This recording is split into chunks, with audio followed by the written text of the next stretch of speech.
Hello दोस्तों तो कैसे हो आप लोग। आशा करता हूँ कि आप सब अच्छे होंगे। तो दोस्तों आज मैं आपको भारत के ऐसे वीर और खूंखार सिपाहियों के बारे में बताने जा रहा हूँ जिनको दुनिया की सबसे खतरनाक सिपाही में से एक माना जाता है। दोस्तों कहा जाता है कि भारत के ये सिपाही बहुत ही खतरनाक और बहादुर होता है, जिसकी वजह से इन सिपाहियों को मौत का दूसरा नाम भी कहा जाता है। कहा जाता है कि ये सिपाही जब किसी लड़ाई पर उतर जाते हैं तो उस लड़ाई को जीते बिना वापस नहीं आते। दोस्तों भारत के इन सिपाहियों का कहना है कि डर डर के जीने से अच्छा अपने मौत को गले लगा लो, क्योंकि कायरों की तरह जीना हमारे बस की बात नहीं है। इसीलिए दोस्तों कहा जाता है कि ये सिपाही बहुत ही खतरनाक और खूंखार होते हैं। जब किसी दुश्मन पर इन सिपाहियों का नजर पड़ जाते हैं तो उस दुश्मन को जिंदा बचना नामुमकिन हो जाता है। तो दोस्तों आइए जानते हैं कि इन सिपाहियों को इंडियन आर्मी में ज्वाइन कैसे किया जाता है और इन सिपाहियों का ट्रेनिंग कैसे होती है, जिसकी वजह से इन सिपाही इतना खतरनाक और बहादुर बनते हैं। दोस्तों वीडियो स्टार्ट करने से पहले मेरी एक छोटी सी रिक्वेस्ट है कि वीडियो को लास्ट तक जरूर देखना। अगर वीडियो अच्छा लगा तो चैनल को सब्सक्राइब करके बेल नोटिफिकेशन ऑल पे जरूर सेट कर देना और अपने दोस्तों के पास भी जरूर से जरूर शेयर करना, ताकि उनको भी पता चले भारत के इन सिपाहियों के बारे में। दोस्तों तो चलिए आज का वीडियो स्टार्ट करते हैं।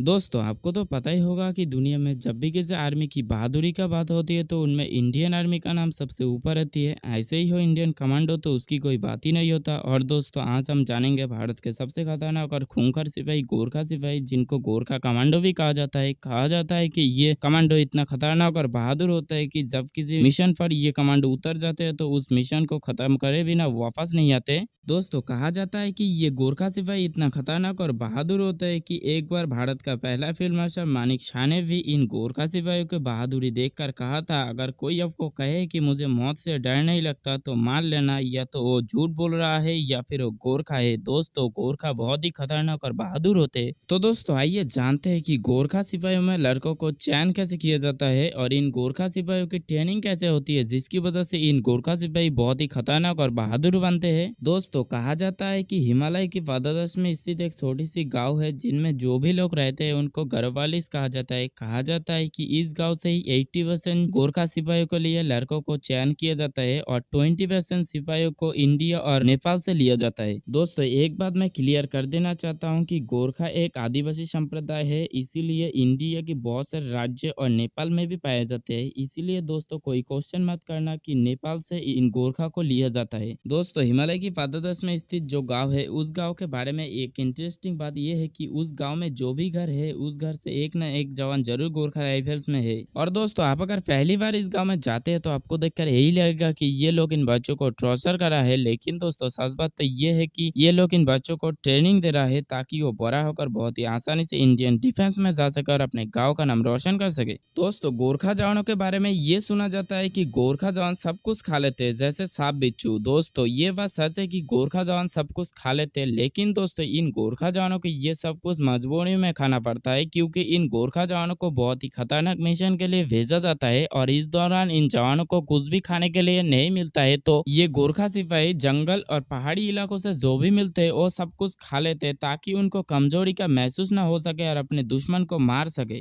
दोस्तों 1942 वर्ल्ड वॉर 2 के समय जर्मन शासक हिटलर ने इन गोरखा जवानों की वीरता को देखते हुए कहा था, अगर मुझे ये गोरखा जवान मिल गए तो मैं पूरी दुनिया पर राज कर सकता हूँ। लेकिन दोस्तों हमारी बदकिस्मत थी कि ये गोरखा जवान इंग्लैंड की तरफ से लड़ रहे थे। दोस्तों कहा जाता है कि ये गोरखा जवान तब अगर इंग्लैंड की तरफ से ना लड़ के हमारे भारत की तरफ से लड़ते तो आज हमारा भारत कुछ और ही होता। दोस्तों कहा जाता है कि ये गोरखा जवान दुनिया की हर वो हथियार चलाना जानते हैं जिससे दुश्मन को मारा जा सकता है। दोस्तों कहा जाता है कि इन गोरखा सिपाहियों के पास एक 12 इंच लंबा चाकू होता है जिसको उनके लैंग्वेज पर खुकोड़ी कहते हैं। कहा जाता है कि जब किसी गोरखा ने अपना खुकड़ी निकाल ली तो उसको दुश्मन के खून लगाए बिना अंदर नहीं रखते। अगर उस गोरखा को दुश्मन का खून नहीं मिलता है तो उसको खुद का ही खून लगाकर अंदर रखना पड़ता है। दोस्तों आपको मैं एक बैड न्यूज देना चाहता हूँ कि आपसे नेपाली गोरखा इंडियन डिफेंस में नहीं ज्वाइन करेगा। दोस्तों आपको तो पता ही होगा कि भारत में इंडियन आर्मी में ज्वाइन करने के लिए एक नए रूल्स तैयार हुआ है जिनको अग्निवीर योजना कहा जा रहा है, लेकिन नेपाल सरकार इन अग्निवीर योजना को मान्यता नहीं दे रहा है। इसीलिए भारत सरकार द्वारा कहा जा रहा है कि नेपाल की कोई भी लड़कों को आपसे गोरखा राइफल्स के लिए चयन नहीं किया जाएगा। इसके बदले में भारत के जो भी गोरखा जैसे आदिवासी संप्रदाय है उससे लड़कों को चुना जाएगा और उनको गोरखा सिपाही की जैसा ट्रेनिंग दी जाएगी ताकि वो गोरखा सिपाही की तरह बहादुर बन सके। तो दोस्तों आज के लिए इतना ही, तब तक के लिए जय हिंद, वंदे मातरम।